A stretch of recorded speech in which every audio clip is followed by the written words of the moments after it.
Oh, my name's Fox, so they can name it Fox. I don't know if everyone's gonna like these reviews of the Batman, but I'm almost done. I'm almost done with the series. There's only like one more season left, but this is season 4 of the Batman, and this is a few things. One, this is the first. This is the season where they bring in Robin for the Batman, which is cool. Two, this is where the writers go balls off the wall. Screw it, we're gonna throw anything out there type thing, and not in a bad way, mind you. Not in a bad way. They do it in a cool way. And this is also when they introduce the Justice League. So one, it's kind of cool with Robin appearing. With Robin appearing, like you have a little competition between him and Robin and Batgirl. Which, like, it's funny when, like, you first see the two meet, because Batgirl's like, he's had training, he's been in the Batmobile, or he's been to the Batcave. Does he know your secret identity? Are you gonna tell him his secret identity? And Batman's just like quieting. Batgirl's like, he already knows. But I love that episode, too, because then they're like, well, she's like, what the heck? And they, like, Robin's like, oh, so we're gonna drop this third wheel off so we can go find the bad guy and stuff like that. And Batman's like, oh no, you're not gonna. It's something like that. And then they're complaining. They're like, they're arguing with each other. But then Batman's like, wait, where are we? And then they're driving into the Batcave. And Robin's like, you're not bringing her here, are you? And that entire time, I'm just thinking, that's Batman's way of saying, both of you, shut up! You don't have to tell me. You don't have to ask about my secret identity, because he shows her that. You don't have to. You can't be. And then goes Robin. You can't be a little snob saying that you've been to the back in when she hasn't. No, this is it. Batgirl's in the freaking thing just so she can shut up and just so you can stop being a little a-hole. And then I love how Batgirl still tries to be like, oh, like, which is like, well, if he's Bruce Wayne, you're Dick Grayson. And Robin's like, oh yeah, what's your secret identity? Oh, I'm sorry, I'm freelance. I don't have to tell. And Batman just goes, she's Barbara Gordon. He's basically just saying, stop with the freaking arguing so we can get to work. Which I love. Whenever you see Robin and Batgirl together, it kind of feels like a brother and sister relationship, which kind of works since they're in the Batman family. And they're in the Bat family, which one thing I do love about, I like about, like, Batman is also that he kind of has a family based around him, where you have Batman, the Robins / Nightwing, Red Hood. Wasn't there another Robin before Damian? There was Robin, Dick Grayson, who becomes Nightwing, Jason Todd, who becomes Red Hood, and I thought there was another one. One where it was a Robin who found out Batman's secret identity beforehand because he was just a good detective. I doubt that was Jason Todd. And then there's Damian Drake, then there's Damian Wayne, which is Batman's son. And then you also have the redheaded one in Batman Dark Knight Returns, which, mind you, the Dark Knight Returns actually appears in this season, which is freaking awesome. But that was, like, it's pretty cool seeing that. I always liked the idea they had Bat family. Like, Superman kinda has a Superman family, because he has Supergirl. I love in Young Justice, which I might rewatch those just so because I can watch them all from beginning to end. In Young Justice, you had Superboy's been in it for a while, but I also like the kind of the stepfather-ish type deal that was within Young Justice, which I kind of like, where, like, Superboy doesn't feel like Superman kind of acknowledges him, and he's trying to prove himself to Superman. I kind of liked that, which sucks because Young Justice was a freaking good show. But, something like that. But other than, like, the Kryptonian animals, I don't think Superman has, like, a super family. Maybe he does, I don't know. I know there's the guy Man of Steel, I believe, but he has, like, he's just like a robot made of metal, I think. I don't know. I gotta check it out. But,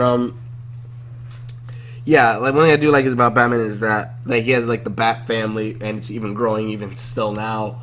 But it's cool seeing Batman, even, like, Robin and Batgirl even have a few of their own Robin and Batgirl actually have like a few of their own episodes, which are not that bad.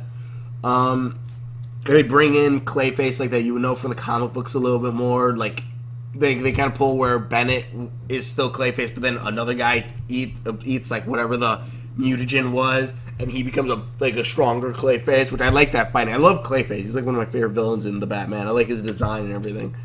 I'm not talking about the big one. I'm talking about Bennett and Clayface. But that was good. I also forgot to mention in season 2 there was like a Star Wars episode. Or is it season 3? Season 3, where like there's a guy called Zeus and he has this giant battleship that sends out these like drones, and then Batman has the Batwing, which kind of looks like a TIE fighter. That was just like, okay, it seems a lot like and then the Zeus has like the whole helmet and everything. I'm thinking like this is like a Star Wars episode. And just like how that is like a Star Wars episode, because that thing looks like a TIE fighter and everything, and like the dog fights in this guy. I believe there was a dog fight in this guy, but that was like a cool episode. And here you have cool episodes like that too, like back to back. Also, they introduced the Batman's version of Harley in this season, which she's pretty awesome. It's pretty funny. I do like how they try to keep it. They do rewrite some backstory for them, but it still keeps it to where, you know, it's this is the Batman's version of these characters. It's not the exact same version you might remember or know or from the comics, but it's their own type of version, which I like. I like the idea of they're making it their own thing, which I like I've said multiple times.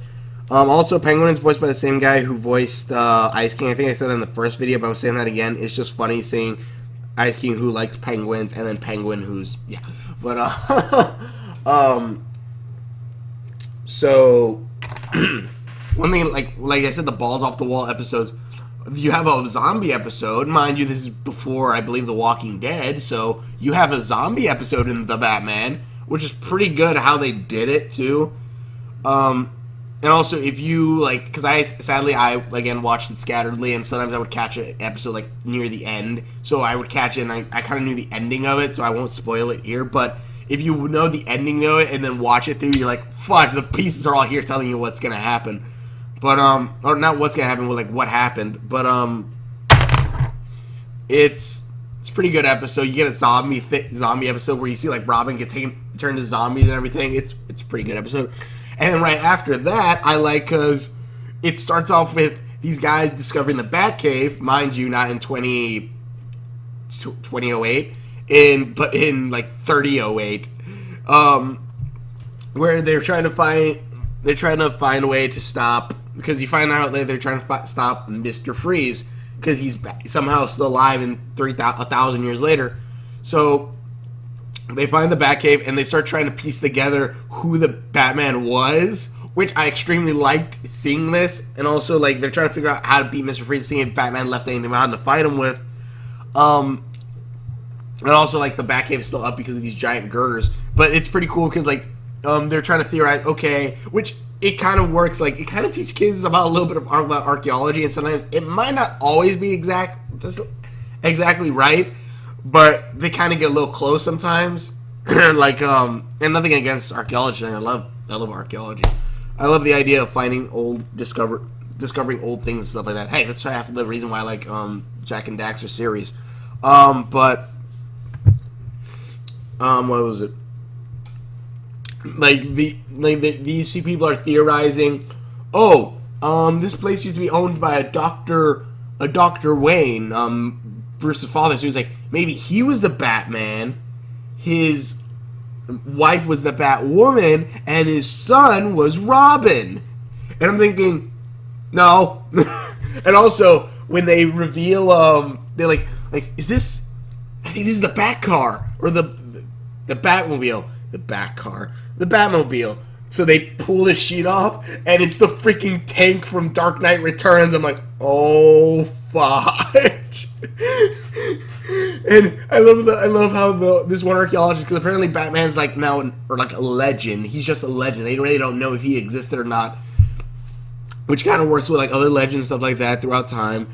And the girl is like, which honestly, if it was the girl from Dark Knight Returns, but like kind of like Like, you know, it's not because I'll explain because it's a back and forth type episode. But it was like, oh, it's exactly how I remembered, how I thought it would look.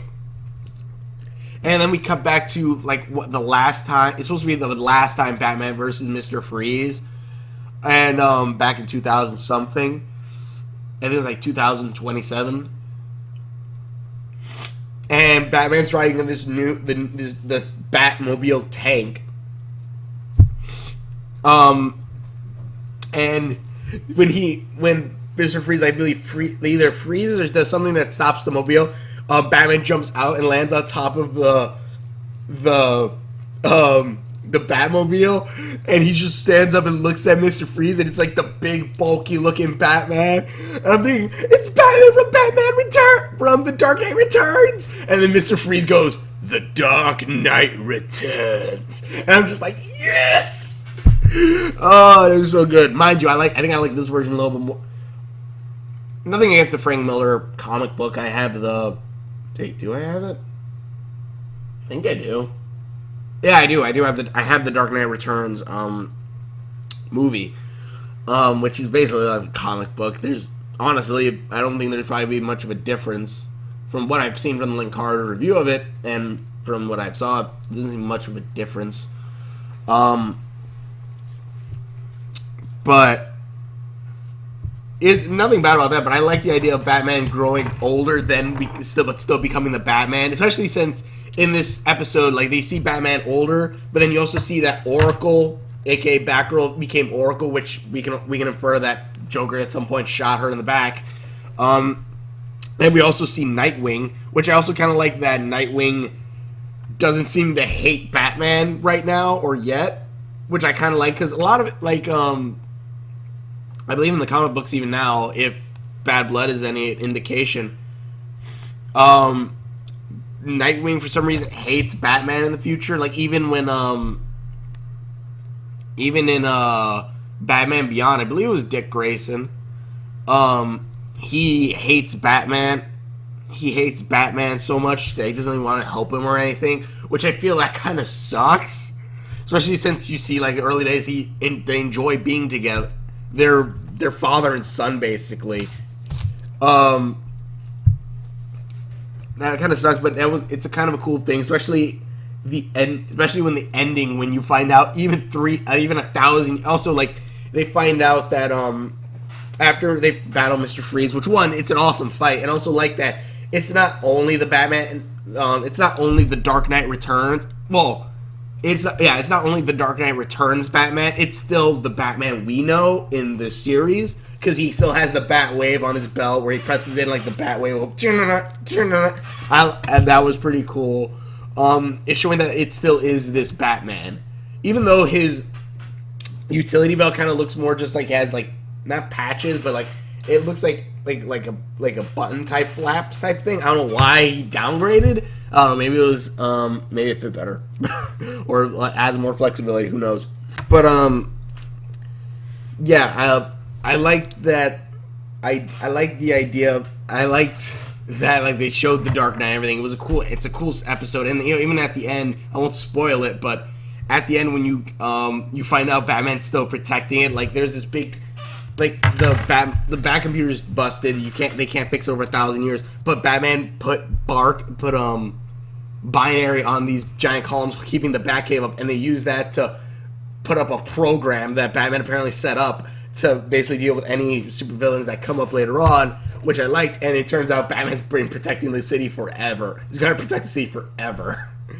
But I extremely like that. Like, he says, like, I'll be done when the mission's over, and the mission's never over. Which I kind of like. It'd be cool if, like, if they did, like, the Batman Beyond, like, in this future. I think it'd be kind of cool. It's kind of cool to see them trying to piece things together. Like, they say, like, oh, well, Alfred was extremely old. Maybe this wheelchair belonged to Alfred. When it turns out, no, it belonged to Batgirl. That was a pretty cool thing. And then what was it? And then, like, the Justice League thing I liked is, I might have to make this a little short, but the Justice thing I liked also because they showed John. They had this big global alien race that's fighting, and, like, apparently these aliens always win whenever they're released. But at the end, they're like, "What? No, how did this happen?" I'm just thinking, because you have never met Batman. Because I know no English. No. But it was pretty cool. They've never met Batman before. That was pretty cool. And then at the end, it ends with Batman joining the Justice League. Also, I like that entire episode's kind of cool because we kind of slowly see him get a little bit more his gruffer, darker side a little bit, which it's kind of sad, but I kind of understand a little bit. And like he says, like he's got to stop relying too much on Batgirl and Robin because they kind of mess up a thing at one point, but they later on find out. But then he's like, it's not so much that I want to do it alone, it's so much I don't want to lose you guys. I'm like, oh, that's nice. And then Batman joins the Justice League. Also, there's a scene where like they kick off a robot's head of Lucius Fox, which, mind you, not hearing Morgan Freeman's voice coming out of Lucius Fox, I'm like, oh. But that was before the Dark Knight Rises, the Dark Knight. Well, I don't know really, but that was pretty funny. And Ben, Robin, and Batgirl are like, do you think maybe Alfred's a robot? They switch him to a robot, and they're like, kick his head off. He's like, no, you kick his head off. And Alfred goes, if either you kick my head off, you're never getting butterscotch cookies anymore for a year. And they're like, that's Alfred. But it's a pretty good series. Definitely check it out. The next one is, I think, Batman versus Superman, or Batman meets Superman, funny enough, is the next episode for season 5, which is the last season. So thank you guys for watching. Hopefully you enjoyed my reviews. I'll upload the next one as soon as I finish it. These are going by real fast, but thank you for watching. Check out all my videos. And I love the animation on all of this, FYI. I love the animation, especially when you watch so much of Yu-Gi-Oh! Where people are just standing still. Watching the animation on this is freaking amazing. But either way, thank you for watching. Check out my videos I've done. Please click the link in the description below. Please check out all my videos. And we will see you later.